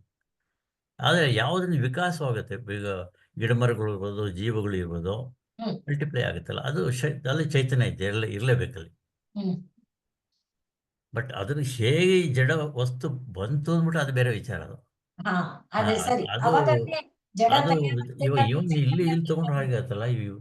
ನಾವು ಏನು ಹೇಳ್ತೀವಿ, ಇದು ಪಂಚೀಕರಣ ಅಂದ್ಬಿಟ್ಟು, ಹಾ ಸರ್. ಆ ಪಂಚೀಕರಣದ ಫಾರ್ಮುಲಾದ ಪ್ರಕಾರ ಈ ಎಲಿಮೆಂಟ್ಸ್ ತಗೊಂಡು ಅದನ್ನು ಆ ರೇಷಿಯೋ ಹಾಕಿ ಆಗುತ್ತೆ ಅಂದ್ಬಿಟ್ಟು ಹೇಳ್ತಾರೆ. ಅದನ್ನು ಅದು 1/4 ಅಂತೇನು ಹೇಳ್ತಾರಲ್ಲ. ಅಲ್ಲ, ಹೌದು ಸರ್. ಪಂಚೀಕರಣ ಇದು ಛಾಂದೋಗ್ಯ ತ್ರಿವೃತ್ಕರಣ ಅನ್ನತ್ತೆ. ಹ್ಮ್ ಹಾ ಅದು ಅದರಲ್ಲಿ ತಮಸ್ಸು ಅತ್ಯಧಿಕ ಇದೆಯಲ್ಲ ಸರ್, ಅದು ಜಡ ಅಂತ. ಅತ್ಯಧಿಕ ಅಂದ್ರೆ 100% ತಮಸ್ಸಾಗ್ಬೋದು, 98% ತಮಸ್ಸಾಗ್ಬೋದು. ಆ ಜಡ ಇದೆಯಲ್ವಾ, ಆದ್ರೆ ನೀವು ಹೇಳಿದಂತೆ ಈಗ ನಂಗೆ ಅರ್ಥ ಆಯ್ತು. ಜಡ ಅನ್ನುವುದು ನಿರ್ಮಾಣ ಆಗುವಾಗ ಅದು ಚೈತನ್ಯವೇ ಆಗಿರುತ್ತೆ. ಜಡ ಹ್ಮ್ ಆದಾಗ ಅದರಲ್ಲಿ ಮತ್ತೊಂದನ್ನು ಉತ್ಪನ್ನ ಮಾಡೋ, ಈಗ ಶರೀರದಲ್ಲಿ ಮಲ ಇತ್ಯಾದಿಗಳು, ಅದು ಮತ್ತೊಂದನ್ನು ಉತ್ಪನ್ನ ಮಾಡಕ್ ಆಗದೆ ಇರುವಂತ ಅನ್ನೋ ನೆಲೆಯಲ್ಲಿ ನಾವು ತಗೊಳ್ಳುವಾಗ ಆ ಹಿನ್ನೆಲೆಯಲ್ಲಿ ಅರ್ಥ ಆಯ್ತು ನನಗೆ. ಆದ್ರೆ ಅದು ಜಡ ಅಂತ ಆಗೋದೇನೆ ಚೈತನ್ಯದಿಂದ ಅಂತ. ಆ ದೃಷ್ಟಿಯಿಂದಲೇ ಇವಾಗ ಜಡದಿಂದ ಚೈತನ್ಯ ಬರಕ್ಕೆ ಸಾಧ್ಯವ ಅಂತ. ಜಡ ಜಡವಾಗೇ ಕೂತಿರ್ತದ. ಹ, ಅಲ್ಲೇ ಒಂದು ಸ್ವಲ್ಪ ಕಾಂಟ್ರವರ್ಸಿ ಬರೋದು. ಈ ರಾಮಾಯಣಕ್ಕೆ ಬಂದಾಗ ಇದು ಬರುತ್ತಲ್ಲ, ಏನು ಹ, ಯಾರೋ ಕಲ್ಲು ಶಾಪ ಅಹಲ್ಯ ಇಲ್ವಾ? ಹ, ಶಾಪದಿಂದ ಕಲ್ಲಾಗಿ ಕೂತ್ಕೊಂಡ್ಬಿಟ್ಟು ಹ್ಮ್ ಆಮೇಲೆ ಕಲ್ಲು ಪುನಃ ಹೇಗಾದರೂ ಚೈತನ್ಯ ಆಗ ಸಾಧ್ಯ ಅಂದ್ಬಿಟ್ಟು. ಎರಡೂ ಇಲ್ಲ, ಇಲ್ಲಿಂದ ಅದು ಆಗಲ್ಲ, ಅದರಿಂದ ಇದಕ್ಕಾಗಲ್ಲ. ಅದು ಒಂದು ಸ್ವಲ್ಪ ಆ ಥರದ್ದು ವಿಷಯಗಳು ಬಂದಾಗ ಹ. ಮೋರ್ ಕನ್ಫ್ಯೂಷನ್ ದ್ಯಾನ್ ಕ್ಲಾರಿಟಿ ಅಂತ ಆದ್ರೆ ಡೌಟ್ಸ್ ಜಾಸ್ತಿ ಆಗ್ಬಿಡ್ತದೆ. ಕಲ್ಲಿನ ವಿಷಯದಲ್ಲಿ ಕಲ್ಲು ಬೆಳೆಯುತ್ತೆ ಅಂತ ಹೇಳ್ತಾರೆ ಸರ್, ಅದು ಗೊತ್ತು ನನಗೆ. ಕಲ್ಲು ಅಲ್ಲಿ ವಿಕಾಸ. ಇವಾಗ ಯಾರಾದರೂ ಒಬ್ಬ ವ್ಯಕ್ತಿ ಚೈತನ್ಯ ರೂಪದಲ್ಲಿರ್ತಕ್ಕಂಥ ಯಾವುದೇ ಒಂದು ವಸ್ತುನ ಅಚೈತನ್ಯ ಮಾಡಕ್ ಸಾಧ್ಯ ಅಂದ್ಬಿಟ್ಟು, ಅಥವಾ ಅಚೈತನ್ಯ ಒಂದು ಚೈತನ್ಯ ಮಾಡಕ್ಕ, ಜಡನ ತಂದು ಚೈತನ್ಯ ಮಾಡಕ್ಕೆ, ಎರಡು. ಅದು ಹೌದು. ಈಗ ನೀವು ಕೊಟ್ಟು ಉದಾಹರಣೆಗಳಿದೆಯಲ್ಲ, ಅಂದ್ರೆ ಒಂದ್ ಟೇಬಲ್ ಅದು ಇನ್ನೊಂದ್ ಟೇಬಲ್ ಅನ್ನ ಹ್ಮ್ ಉತ್ಪತ್ತಿ ಮಾಡಲ್ಲ. ಹೌದು. ಆಮ್, ಆ ರೀತಿದು ಅರ್ಥ ಆಯ್ತು ನನಗೆ. ಆದ್ರೆ ಕಲ್ಲು ಇತ್ಯಾದಿಗಳ ವಿಷಯದಲ್ಲಿ ವೇದಾಂತ ಹಾಗೆ ಹೇಳಲ್ಲ. ಅದು ಇದಿದೆ ಅಂತ ಹೇಳುತ್ತೆ ಸರ್. ಎಲ್ಲ ನಾನು ಇದು ನೋಡ್ಕೊಂಡು ಬರ್ತಾ ಇದ್ರಿ. ಈ ಇದು ನಾವು ಹೇಗೆ ಸಾಧಕನ ಇದನ್ನ ದೃಷ್ಟಿಯಿಂದ ನೋಡ್ತಾ ಹೋದ್ರೆ, ಏನೇನು ಮಾಡಿದ್ರೆ ಯಾವ್ಯಾವ ಸ್ಟೇಜಲ್ಲಿ ಹೇಗೆ ಆಗುತ್ತೆ, ಅದು ಎಲ್ಲ ಹೇಳ್ಕೊಂಡ್ ಬಂದಿದ್ದಾರೆ. ಕೊನೆಗೆ ಆತ್ಮದ ಅನುಭವ ಆದಾಗ ಆತ್ಮದಿಂದ ಬ್ರಹ್ಮನ ಅನುಭವ ಪಡಿಬಹುದು ಅಂದ್ಬಿಟ್ಟು ಅದೆಲ್ಲ ಹೇಳ್ಕೊಂಬ ಕರೆಕ್ಟಾಗಿ ಇಲ್ಲಿ ತನಕ ಇದೆ. ಅದು ಪರಮಾತ್ಮ ಅನ್ನೋ ವರ್ಡು ಯೂಸ್ ಮಾಡ್ಬಿಟ್ಟಿದಾರಲ್ಲ ಅಲ್ಲಿ ಭಗವಂತ ಅದ್ರಲ್ಲಿ ಏನು ಯೋ ದೇವೋ ಅಗ್ನೋ ಯೋಪ್ಸೋ ಎಟ್ಸೆಟ್ರಾ ಹೇಳ್ಕೊಂಬರ್ತಾರಲ್ಲ ಅದು. ಅಂಥ ದೇವರು ನಮಸ್ಕಾರ ಅಂದ್ಬಿಟ್ಟು ಒಂಥರ ಭಕ್ತಿನೂ ಸೇರಿಸಿ ಹೇಳ್ಕೊಂಬರ್ತಾರೆ. ಈಗಾಗಲೇ ಶುರುವಾಗಿದೆ ಇಲ್ಲಿ ಅದು ಬರ್ತಾ ಇದೆ. ನೆಕ್ಸ್ಟು ಅದೇ ಕಂಟಿನ್ಯೂ ಆಗುತ್ತೆ ನೆಕ್ಸ್ಟ್ ಇದಲ್ವೇ. ಏಷಃ ದೇವ ಪ್ರದಿಶೋನು ಸರ್ವಾಹ ಪೂರ್ವೋ ಕೊನೆಯಲ್ಲಿ ಪ್ರತ್ಯಂಗನ್ ನಾಸ್ತಿಷ್ಠತಿ ಸರ್ವತೋಮುಖ. ಎಲ್ಲಿ ಕೂತ್ಕೊಂಡ ಮನೆ ನನ್ನ ಹೃದಯದಲ್ಲಿಂದ ತಿರ್ಗಿ ಹೃದಯ ಅಂತರ ದೇಹ ಅಂತ ತಗೊಂಡ್ರೆ ಶರೀರದ ಮಧ್ಯದಲ್ಲಿ ಹೃದಯ ತಿರ್ಗಿ ಅದು ಜಡವಸ್ತು. ಅಂದ್ರೆ ಜಡಕ್ಕೂ ಚೈತನ್ಯಕ್ಕೂ ಸಪ್ರೇಟ್ ಮಾಡಕ್ ಆಗುತ್ತಾ ಇಲ್ವಾ ಅಂದ್ಬಿಟ್ಟು ಅದೇ ಒಂದು ಪ್ರಶ್ನೆ. ಅದೇ ಆದ್ರೆ ಈಗ ಇದನ್ನೇ ತಗೊಂಡ್ರೆ ಸರ್ ದಕ್ಷಿಣಾಮೂರ್ತಿ ಇದರಲ್ಲಿ ಸ್ತ್ರೀ ಏನು ಸ್ತ್ರೀ ಬಾಲಾಂಧ ಜಡೋಪಮಾಸ್ತ್ವಹಮಿತಿ ಭ್ರಾಂತ ಭೃಷಂವಾದಿನಃ ಅಂತ ಹೇಳುತ್ತೆ.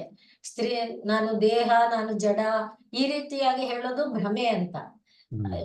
ಒಂದು ನನಗನ್ಸಿದ್ದೇನಂದ್ರೆ ಈಗ ಕಾರ್ ಆಗ್ಲಿ ಟೇಬಲ್ ಆಗ್ಲಿ ಅದ್ರೊಳಗಿರುವ ಆಟಮ್ಗಳಲ್ಲಿ ನಿರಂತರ ಚಲನೆ ಇರುತ್ತೆ ಅಂತ ಈ ವೇದಾಂತ ಹೇಳುವಂಥದ್ದು. ಅದರಿಂದನೇ ಪದಾರ್ಥ ಕ್ಷಯಿಸಿ ಹೋಗುತ್ತಲ್ಲ. ಅಂದ್ರೆ 10 ವರ್ಷ ಆದ್ಮೇಲೆ ಟೇಬಲ್ ಒಂಥರ ಸೌಧೋದಂಗಾಗುತ್ತೆ.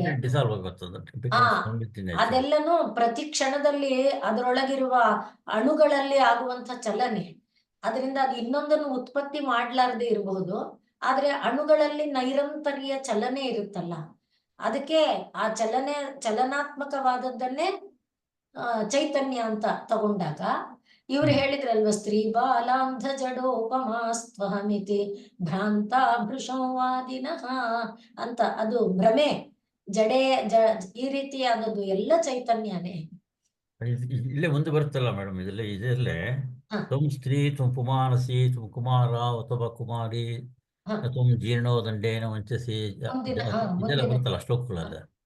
ಅಲ್ಲಿ ಎಲ್ಲವೂ ನೀನೇ ಹೇಳ್ಬಿಡ್ತು ಕೊನೆಯಲ್ಲಿ ಅದನ್ನ. ಅಂಥ ದೇವನಿಗೆ ನಮಸ್ಕಾರ ಅಂದ್ಬಿಟ್ಟು. ಅಂದರೆ ಇಲ್ಲಿ ಒಂದು ರೀತಿಯಲ್ಲಿ ನೋಡಿದ್ರೆ ವೇದಾಂತಿಕ್ ವ್ಯೂಸು ಇದೆ, ಅದಕ್ಕೆ ಪಕ್ಕದಲ್ಲಿ ಭಕ್ತಿನೂ ಇಲ್ಲಿ ಡೈರೆಕ್ಟಾಗಿ ಕೆಲವಲ್ಲಿ ಇಲ್ಲಿ ಬರ್ತದೆ ಯೋ ದೇವಾಯ ನಮೋ ನಮಃ ತಸ್ಮೈ ನಮೋ ನಮಃ ಅಂದ್ಬಿಟ್ಟು. ಹಾಗೆ ಮುಂಚೆ ಶಿವ ರುದ್ರ ಎಲ್ಲ ಬರ್ತಾ ಇದೆ ಮುಂದೆ. ಇವಾಗ ಇಲ್ಲೊಂದು ಕಡೆ ಅಚ್ಯುತ ಅಂತಲೂ ಬಂತು ನೋಡಿ ಪ್ರಿವಿಯಸ್ ಇಲ್ಲಿ. ಅಂದರೆ ನಾವು ಯಾವ ವಿಷ್ಣು ಅಥವಾ ದೇವತೆಗೆ ಗುಣಗಳನ್ನು ಹೇಳ್ತೀವೋ ಆ ಗುಣಗಳು ಬರ್ತಾ ಇದೆ. ಒಂಥರ ಡೈಲ್ಯೂಟೆಡ್ ವೇದಾಂತ ಅಂತ ಹೇಳ್ಬೋದು ಸಮ್ ಲೆವೆಲ್.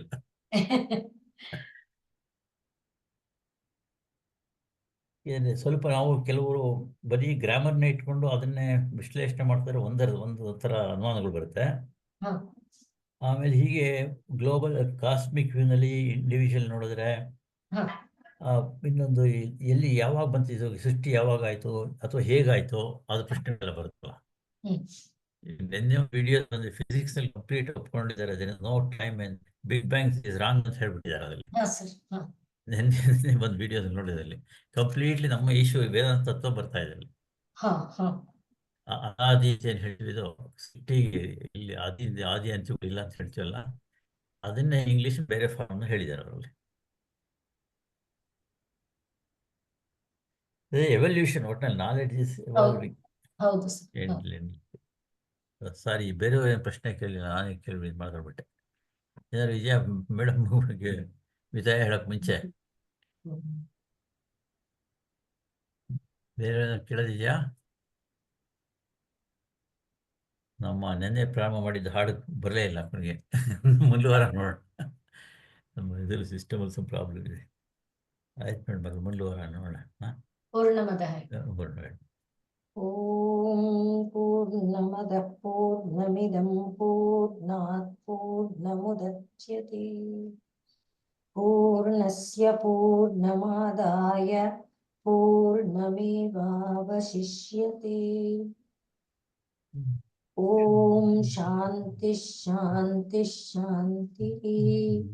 ಸರ್ವೇ ಭವಂತು ಸುಖಿನಃ, ಸರ್ವೇ ಸಂತು ನಿರಾಮಯಾಃ, ಸರ್ವೇ ಭದ್ರಾಣಿ ಪಶ್ಯಂತು, ಮಾ ಕಶ್ಚಿತ್ ದುಃಖಭಾಗ್ ಭವೇತ್. ಹರಿ ಓಂ ತತ್ಸತ್. ಶ್ರೀರಾಮಕೃಷ್ಣಾರ್ಪಣಮಸ್ತು.